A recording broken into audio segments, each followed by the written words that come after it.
getting that information out to the end user is absolutely critical, and I'm grateful that we're starting to go that direction or think about that kind of thing here on MeatsPad.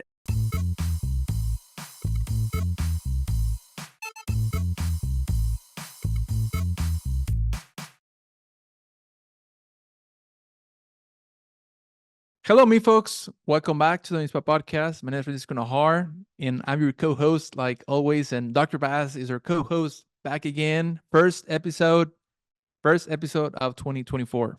Here it is. That's How's exciting, how's everything, Dr. Bass? man. Things are good. We're expecting a little snow here in the inland Northwest, and as should be expected this time of year. And grateful to be here like usual. Excellent. So we have a couple things to talk, and I think before we kick it off, we can just mention. Tell me briefly about your upcoming beef short courses that you'll be providing this year. So, folks in your area. Yeah, it's kind of fun. So we've had some great successes, and I'm my day job is a university professor, and one of my main objectives is through extension, is to serve our agricultural community through extension service, and so my job is to reach out and be of service to folks in agriculture and processing plants and such. And so I had an opportunity just recently to go visit a few new processing plants down in southern Idaho.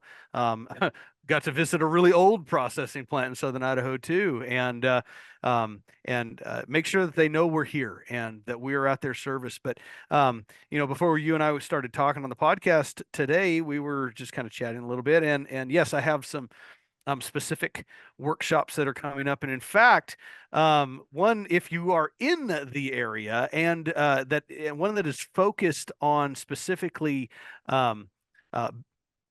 early career beef producers, but it doesn't have to be that exactly. Anybody who has the interest. We have a 2.5 day workshop that's going to be conducted here at the University of Idaho, where we'll do everything from beef slaughter, fabrication, grading, and everything, but then also talk about animal health, talk about beef quality assurance, talk about some of the economics that are part of all that. And so we'll do that over a 2.5 day series, and that's going to be May 20th through the 22nd. Folks, reach out at info@meatspad.com if you have interest specifically, and we can get you connected on that in that regard. But then, yeah, I mean, we do a variety of different trainings around here. I'm actually going over to the other side of the state of the great state of Idaho to give a quick talk to some producers in Salmon, Idaho, and what they call the winter beef schools. And so heading out tomorrow, in fact, to go do that. And tomorrow would be early January for those who may be listening to this later on in the future. So yeah, staying busy. Getting ready for classes here and doing the thing, but glad to be back on the podcast. No, absolutely. I forgot to mention we have IPPE. That's going to be again as every year in Atlanta, Georgia. That's going to take place in late January. Then we have RMC, and you can go ahead and Yeah, our reciprocal meat conference. Remember, we are the official podcast for the American Meat Science Association. So our reciprocal meat conference, the major gathering of all meatheads in North America and beyond, will be in Oklahoma City this year. Oklahoma City, Oklahoma, June 16th through the 19th, 2024. Registration is open for those who have interest. Please get registered early, and if you want to reserve a room at the host hotel, that's the Omni, and so make sure you get that done early also, so you can have easy access to everything. But there'll be plenty of rooms in and around the area too. I've been assured by our amazing staff at the American Meat Science Association. So we also have AMP, the American Convention. This year is going to be the 85th. That's going to take place in Omaha, Nebraska, August 1 through the 3rd. So we haven't confirm if we're gonna be doing some series of podcast. Last year we didn't do anything. The year before we were there to record some podcasts, and that's where we had the opportunity to sit down with Dr. Hauser. He's like, we go there, we talk. But Well, these are all great venues to interact with the MeatsPad folks. Francisco, of course, and myself. But then we also usually have a few other wranglers that kind of keep us on task where we're around there. But yeah, keep an eye out for us, and maybe we'll get a chance to interview you while you're out there out and about. So. absolutely. And a couple of announcements. On the for those folks who speak Spanish, we'll start a little bit of a series on our Spanish channel, what we kind of call Hablemos de Carne, and talk about meat, and it's gonna be targeted more to consumers, just to kind of, I mean, we talk about a lot of knowledge and a lot about scientific abstracts, dissemination of some research More projects, but technical things. Yeah, very yeah. technical things. And that doesn't mean that we don't care about the consumers, but I guess on the Hispanic, I mean, it's been more and more those folks grilling, and I mean, they're asking a lot of things about just simple things about with consumers. I mean, Mhm. it can be chef life, it can be sustainability. I think you did a good job with Dr. Berg in a couple episodes before about Mhm. just talking about nutrition and talking about many things, and maybe we can cover a little bit about that. But there's some folks that I mean, just a clear example, like I do not eat meat because the animal suffers. So Mhm. a little things, and especially just details like explaining how the process is in very on layman's terms, right? Sure. And Yeah. that can be a difference. Yeah, yeah. Well, it's very important that we do get the message out, not just to the folks in the industry, and of course our many academic listeners out there, but definitely to the end consumer. And shamelessly, Francisco, is it okay if I talk about a little bit of literature that I just had published Go recently? right ahead. Is that okay? For those who are watching the video, here it is, the official book called "It's Not a Cow." This is for I I got to give a little bit of a background. So I wrote a book. And actually it came out, it was published in March of 2023. We've had plenty of other great things to talk about on the podcast, so it hasn't come up in discussion yet, but now's a good enough time as any. If anybody's looking for a late Christmas gift for someone, go ahead and get "It's Not a Cow" by Phil Bass. But this was written because I was frustrated. I was frustrated by some friends, family members who um, uh, had some serious questions about how livestock are raised, especially cattle. And it's interesting how adversity breeds innovation. And that's what this was. Somebody had a lot of questions, and the livestock story and the story of meat and milk. There's a little bit of dairy production in this as well. Um, has It's a long story. You can't give it in an elevator speech. So you know what? I sat down and I just started writing. And so the book "It's Not a Cow" was written. The title is reminiscent of the fact that everybody calls anything that moos a cow. But for those who are in agriculture out there, know that they're not all cows, right? They're cows. Cows are the female bovine who has had a calf. We have heifers, we have steers, we have bulls, we have bullocks, we have heiferettes, we have you name it. So a variety of different terms that are out there.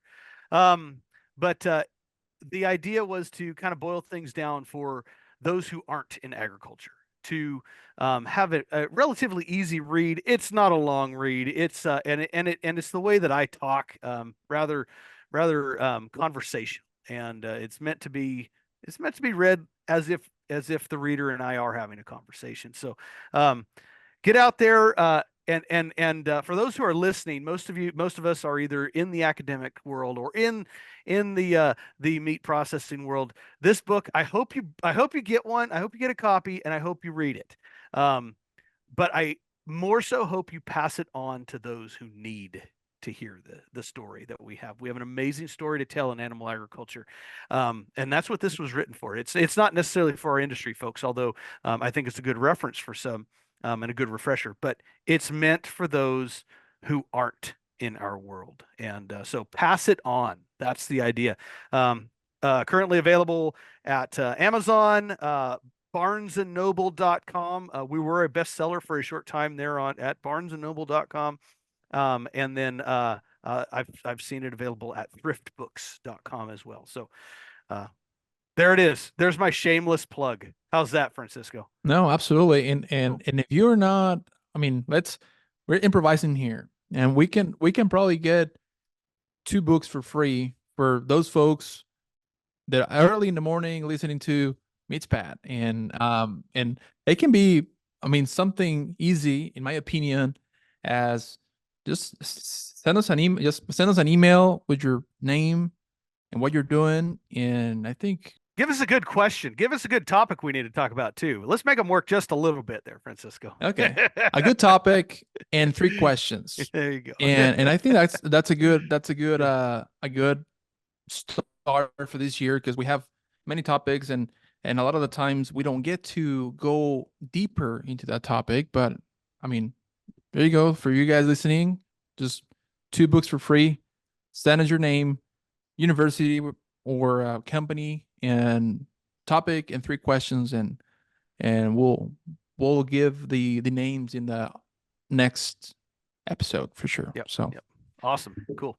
um I have, and just following up on what you're just saying on the processors and the language, and I think we have to. I mean, I repeat this a lot of the time, but we have to be more and more involved in the consumer area. What are they Mhm. thinking? What are they purchasing? Why are not purchasing this item? Yeah. And I think that's what I mean by communicating in on more layman's terms, Hmm. simple things, Yep. because ultimately we have small meat processors in our listenership, and if we don't communicate in simple terms, it's hard for them to communicate back to the consumer, Yeah, you know, the consumer. we have to be careful with industry jargon, but then also some of the very technical discussions that we often have in the academic world. And so, um, I like to I like to interview folks from the business side of things occasionally, and usually the topic comes back around to we need to make sure that we're connecting with that end user, with the consumer. And so, yeah, looking at the podcast and digesting that back down into easy to understand terminology for those who are less familiar with what we do here. Reading the book, of course, it's that does a similar thing. But yeah, getting that information out to the end user is absolutely critical, and I'm grateful that we're starting to go that direction, or think about that kind of thing here on MeatsPad. Doesn't mean we're not going to make sure that we cover some of the deeper scientific discussions and topics, but I think it's important that we talk about the deeper science, but always still make it relevant to everybody listening. So Yeah, and it's sometimes very difficult yeah, to kind of talk about a topic without leaving important detail about, because sometimes you say a statement about something that you make it very simple to digest, but sometimes by making it simple, you leave a lot of information that is important out, right? yeah, So can be. Yep. it's sometimes it's impossible to talk to the consumer and explain all the details, Hmm. because you're gonna confuse them a little bit more. It's in Yeah, my yeah, opinion. it can be. Yeah, yeah, yeah. Or you don't have enough time to truly get into the nuts and bolts of it all. So, but yeah, we'll keep fighting that battle and keep getting the message out there. So, Francisco, have you been traveling much? You know how you and I are travel bugs, and we like to go and experience different things and cultures. And so, tell me a little bit about what maybe you have coming up, or where you've been recently. Yeah, traveling quite a bit in Mexico. We're opening an office in Monterrey, Mexico. So we going back and forth a little bit. A lot of good projects. A lot of pet food, a lot of pet food projects, and they Mm-hmm. keep coming. So more people concern about those co-products and trying to give it more value. So I'm seeing that. Seeing that a lot. A couple of things in Mexico that I've seen a lot. More and more people in the industry, it's getting more connected and it's more avid to learn about meat science. Hmm. And I'm seeing this more and more because I getting more involved in the industry in Mexico and Central America as well. Hmm. And it's interesting. And we had a group this year in October and November, Kansas City, from like his Hispanic group, Hmm. and they understand the challenges. I mean, down there you don't have a lot of things that we have here and there's some limitations. So they want to learn more and more. To I mean, it can be a different topic like on meat quality. They want to learn about how to value add it. They want to Hmm. learn about how to optimize shelf life, and a lot of those topics are the same things that we they want here in the US.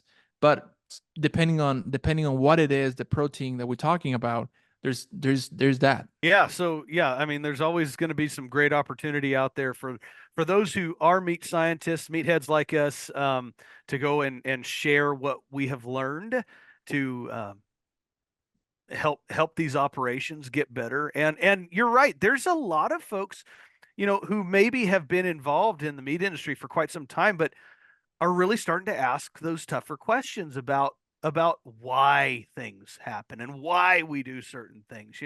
Why does meat change color over time, or what causes tenderness and tenderization, enzymatic tenderization, or what are some other ways that we can enhance overall palatability? And I mean, things that we talk about regularly here on MeatsPad.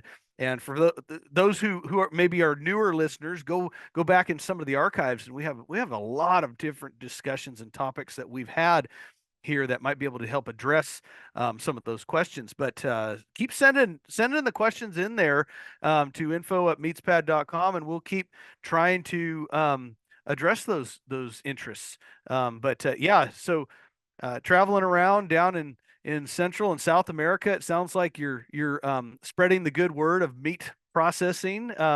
And for us meat enthusiasts, as I like to say, I have some travel coming up. I just booked a trip to Ireland, and I'm going to go see some of their research facilities over there in southern Ireland, southeastern Ireland area. Go visit some meat processors on behalf of my day job, on behalf of the university. But we say this a lot, and I don't think we can stress it enough.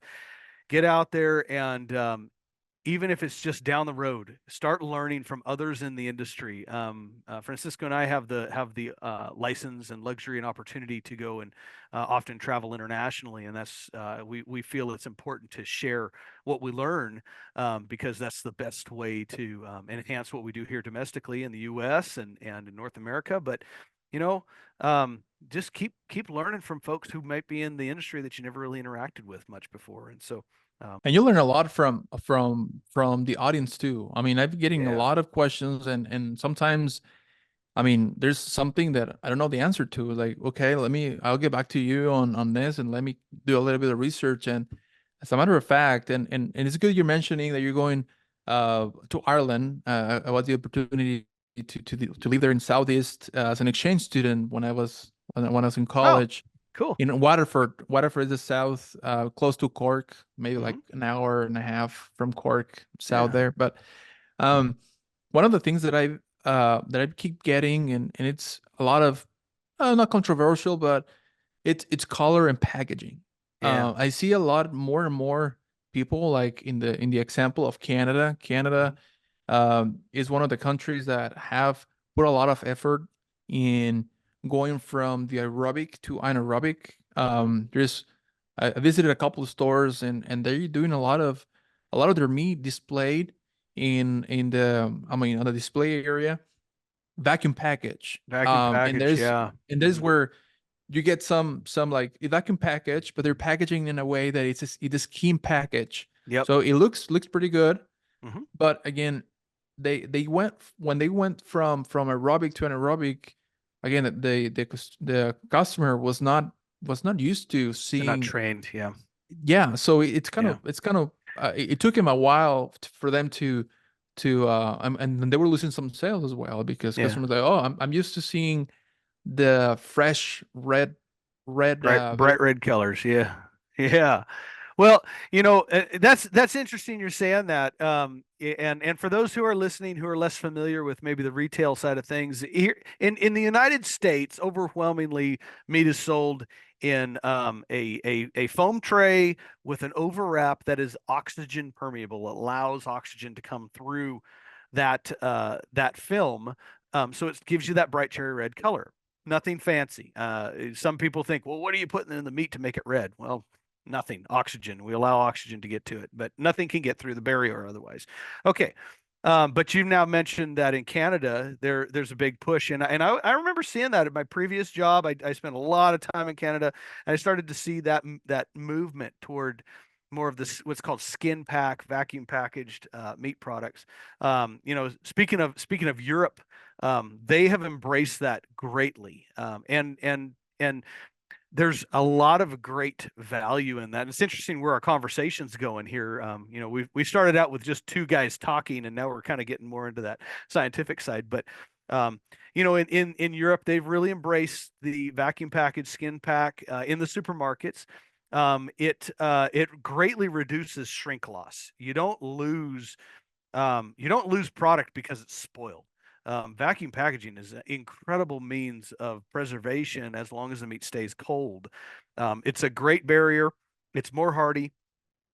Folks that are taking meat home and just throwing it right into the freezer in a foam tray, gosh, that's the worst thing you can do. But if it's vacuum packaged, you can buy a number of steaks, chops, roasts, what have you, throw it in the freezer, and it's going to be in great shape because you're not going to get the freeze burn. It's got to get a good contact with the packaging on the outside. And then there's the big question. You and I have had this conversation, Francisco, about food waste. I mean, this is a big question right now in society. And if we started to progress a little bit more towards more vacuum packaged product at a supermarket and grocery store, it's likely that we're going to have less product being thrown out because it's spoiled or it's turned a color that is no longer desirable. And so, you know, everything kind of comes around eventually, and sometimes it takes a bigger movement to do so. Folks that are still operating with overwrap, go for it. If your customers enjoy it and you're able to manage the product flow better, keep going. It's usually a very inexpensive option. It doesn't take a whole lot of equipment to do that unless you do buy the specialty equipment, which you can. Vacuum packaging takes more specialty type equipment. Um, but either way, keep selling meat and just reminding folks that either way, it's going to be healthy, nutritious, and hopefully very tasty. Yeah, I mean, and that's what I meant by communicating with processors and with that language, because a lot Yeah, of the times the same processor, like the meat business owner, they don't understand how the myoglobin triangle works, and yeah, they even think sometimes that I'm seeing from my own experience that yeah. that purple color, that means that is bad. So we need to start by communicating these small simple things with Mhm. processors so that they can do a good job delivering that message to the consumer, so that they can, as you said, more they can embrace and take advantage of that packaging better. Sure. Yeah, yeah. Yeah, there's benefits. There's costs and benefits to just about everything, and so yeah, and that's something. And maybe we make a longer discussion sometime. If Yeah, folks out there listening have that interest, make sure you write into us, give us a call, let us know if that's of interest. So, perfect. I have a coming up podcast on map, so that will oh, be a good one. modified atmosphere packaging. He's not a cartographer. He's talking about modified atmosphere packaging, the MAP, MAP. So there's one of those jargon terms. All right. Well, thank you, Dr. Bass, for your time. Yep. We'll we'll see you soon. Yes. Hopefully in the next couple weeks we Yep. have some things going on. Yep. And thank you again for being on MeatsPad this year, and hopefully we do more. Yeah, let's keep this thing going, and thank you to all the listeners out there. You guys are amazing.